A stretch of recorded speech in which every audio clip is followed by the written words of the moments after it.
I'm curious about y'all's thoughts on how knowing about a woman's cycle reveals that beauty of God. That's a great question. Yeah, I think, and I experienced this firsthand. It wasn't something that I honestly expected when I started leading one of the cycle mindfulness clubs last year. But it's like, as we were learning this biology, as we were learning that it was okay to talk about these things, that it was actually good to talk about these things, as we were learning to see the beauty and intentionality with which God created us, I think it led deeper to this truth that if we were created so intentionally, then that's the God who loves us. That's the God. He took the time to create us so intentionally. So shouldn't we take the time to also learn it? If he is this like great scientist, you know? And like, at least for me personally, I think it was also like the health aspect, because a lot of, unfortunately, doctors nowadays, modern medicine says that NFP doesn't work, all these different things. They're not taught it in medical school, right? So you go to the doctor and they're like, all right, here's the pill. Like, they hardly even listen to you. Or if you're on the pill and you're complaining of side effects, they tell you you're crazy, or they switch you to another version of the pill or another form of contraception. And this isn't all doctors, but across the board, this is typically what we're seeing as a society as a whole.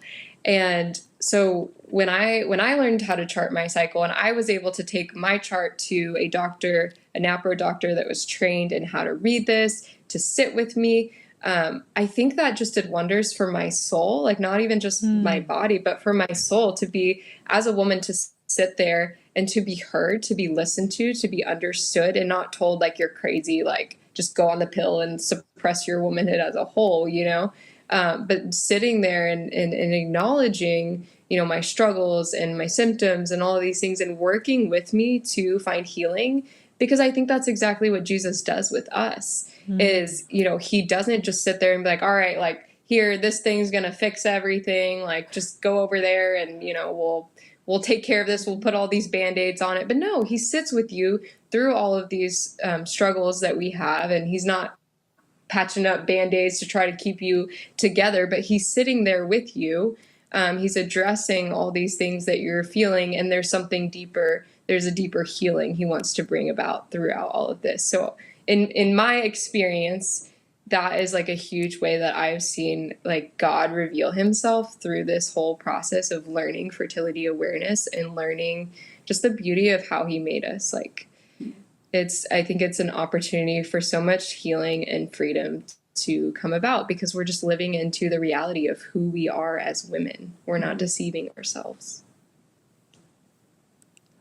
I, as you were talking, just got this kind of image of the accompaniment of Christ through our whole life, but through our suffering too, just in general.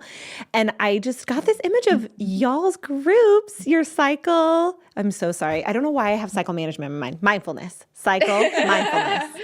Mindfulness. Cycle mindfulness clubs. Like, your cycle mindfulness clubs, in a very real way, are accompanying these women, are being the hands and feet of Christ toward to accompany them to the truth of who they are as women.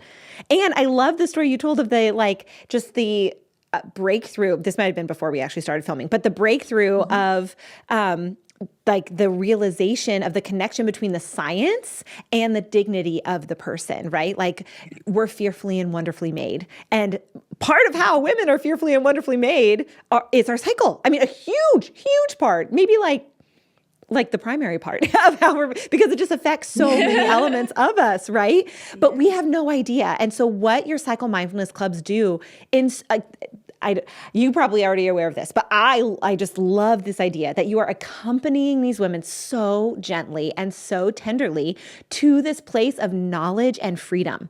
I mean, that's just incredible.